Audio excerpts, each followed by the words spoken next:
Well, what we're going to do is build on the knowledge that we gleaned by looking at eighth notes, and we now want to use that to create slightly more interesting rock grooves, and we're going to do that by applying it to three-way coordination and to the drum kit. So our eighth notes were really applied to just hand control. We're now going to apply it to the drum kit to build up more rock grooves. I like the sound of it. Good, okay. What do we need to do first? Right, what we need to do first is understand how we actually can create grooves by changing notes around. So we're going to have a look at exercise 2 for this lesson.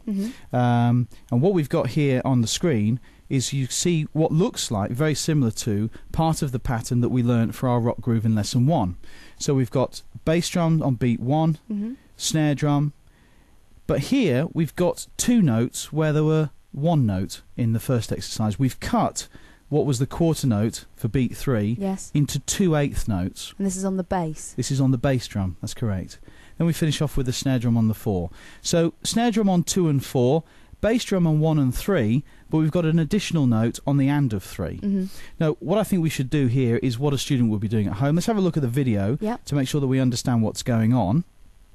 And then we can compare that to the exercise and make sure we're understanding it clearly.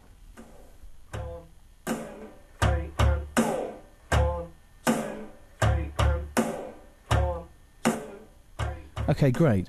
So what I'm doing there is I'm using two-way coordination so as not to clutter the whole pattern to start with. But you can see that we've got this groove going 1, 2, 3 and 4, split between bass drum and snare drum. So what we should do is have a look at being able to play that ourselves. So just moving to the kit, just using the two-way coordination, I'll repeat that exercise.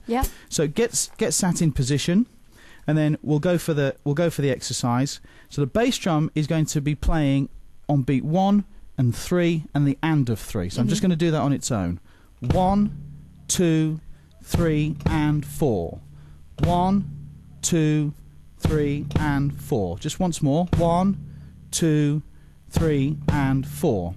Now the snare drum for our backbeat is on 2 and 4. So I'll slot that straight in, if I may. So we're going to go 1, 2, 3 and 4. 1, 2, 3 and 4. 1, 2, 3 and 4. Make sense? Okay, great.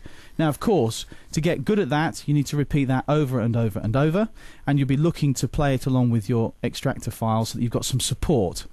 So what I'm going to do now, though, is I'm just going to jump a little bit to the next exercise, because this is where it all starts to get a little bit tricky.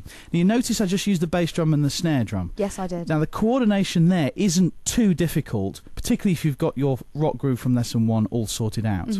Now, this is where the coordination can be a little tough to start with, but master this and you've actually got the basis of all your coordination sorted out. Now, it seems like a bit of a bold statement, but I was going to say that again. I'll explore it and explain it for you. What we've got here in exercise 3 is we've got the hi-hat and the bass drum. So we've dropped the snare drum out so we can think clearly.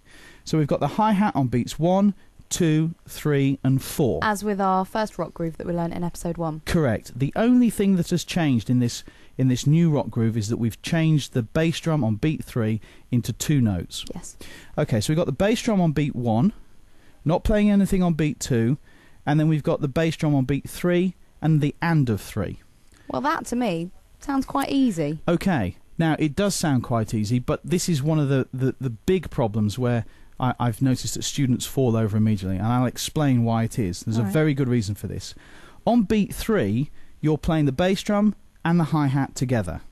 Now that's called unison. In other words, 2 things being played at exactly the same time. Now also imagine it's on the same side of the body, so it's quite natural for us to move like so. Like when you're playing guitar and you strum down with your foot, everything's going from top to bottom. Correct. It's all on the same side of the body, the signal's coming from the same part of the brain, and it all works. Now where it starts to fall over is the problem with immediately after that unison, on the and of 3, you're asked to play the bass drum on its own with no right hand over the top. So you see here, no hi-hat being played on the and of 3. What most students will find is when they first try to do this, the right hand will follow the right foot. Yes. And that's what we've got to try and avoid. Okay, so I'm going to demonstrate this, but I'll do that whilst playing along with the exercise. Is that okay? Okay, so we'll just launch up the extractor, get it playing, and then I'll get on the kit. How can you stop yourself wanting to follow that tendency to come down with the right hand? Well, it's a bit of mind over matter to a large extent. What will help you is to really, really focus and count on the exercise. Watch what you're doing. So watch your hand for flickers of triggers of motion, which will almost be a very natural reaction when you bring your left foot up to play the and of 3. Your right hand will almost certainly go with it. And what you have to do is learn to keep it absolutely still. And I'll try and demonstrate that here whilst I play along with the extractor. So let's get the exercise firing up. We'll listen to it. There's our click, of course. 1, 2, 3, and 4. But only one hi-hat. 2, 3, and 4. And I'll try and join him now. I get the hi-hat going. 1, 2, 3, and 4. Bass drum. 1, 2, 3, and 4. 1, 2, 3, and 4. 1, 2, 3, and 4. 1, 2, 3, and 4. Now I always really try not to move the hand at all when I'm not playing. The only time I move the hand is to bring it up when it's ready to play the next stroke. Okay, so that's almost like a conscious movement in your head. Absolutely. In fact, when you're not playing, don't move. So you notice my left heel, you may notice that my left heel on my hi-hat foot is not moving at all. Yeah. Exercise has run out. But the idea being there is that if I'm not using my foot, there is no need for it to move. Even if you've got a feeling that you want to tap along? Yeah, absolutely. Because that's an uncontrollable motion that you have to control. One of the biggest things about being a drummer or any musician where you have a physical performance is that you have to be in charge of what your limbs do. And often, it seems bizarre, but often... I can't control my limbs! You know, musicians are playing... By playing something, it has a reaction somewhere else in the body, and the heel moves. And what you should do is actually really try to avoid that motion. Absolutely try to avoid that motion. Okay, so we've learned that groove. What you should then do is move on to the next exercise to complete the groove, and that will give us 3-way coordination and a brand new rock groove. So let's just watch it quickly. Yeah. We'll talk you through it, and then we'll get into playing it. So we've got me here, I think, playing along with it, just a little piece of music. Yeah. Notice again how the hi-hat here is not moving unless it's ready to play. Play that one more time. You want that one more time? And I just want to see your left hand. That's rock steady, isn't it? The right hand's rock steady, yeah, on the hi-hat, and then the left hand, again, only moves when it's ready to move. Yeah. So there's only the bass drum moving on the and of 3. Cool. Excellent. So what we should do is put this all together and show you how you practice this with the Gigajam extractor to make sure that you get the necessary repetition into your performance. What I'll do again is, like I did in lesson 1, is that I will actually play the exercise. I'll play the exercise by building the hi-hat, then the bass drum, and then the snare drum in, as I did in lesson 1. That's the way you should always be building your exercises up when you're playing them for the first time. Great. Let's have a listen.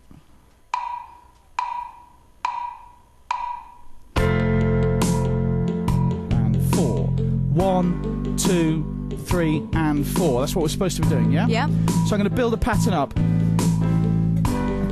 fact, I'll bring the bass drum in first, yeah? All right. 1, 2, 3, and 4. 1, 2, 3, and 4. 1, 2, 3, and 4. 1, 2, 3, and 4. Hi-hat. 1, 2, 3, and 4. No flicking when the bass drum goes. Let's get that snare drum in. 1, 2, 3, and 4. 1. I'm going for it now. Do it. 1, 2, 3, and 4. Couple more bars. 3 and 4. 1, 2, 3, and 4. Oh, perfect timing. Now, of course, that exercise, and like many others that follow on, you should practice with the music examples and then put it to your favourite music. Anything in common time, your ACDs, AC/DC, Nirvanas. The ACDs, that new band. The ACDs, well-known band in my house. Foo Fighters, all of those bands, you'll be able to practice these new rock grooves to using eighth notes. It's like you're hearing the voices, because right now it's time for this. Do you like the way I did that? Yeah, very good actually. Magic. Unfortunately, that is it rather from us today. That is the end of episode 2. Brian is playing us out there beautifully. All I need to say to you is to come back again for episode 3 and to keep listening to find out how you can get hold of your Gigajam course notes. Here we go.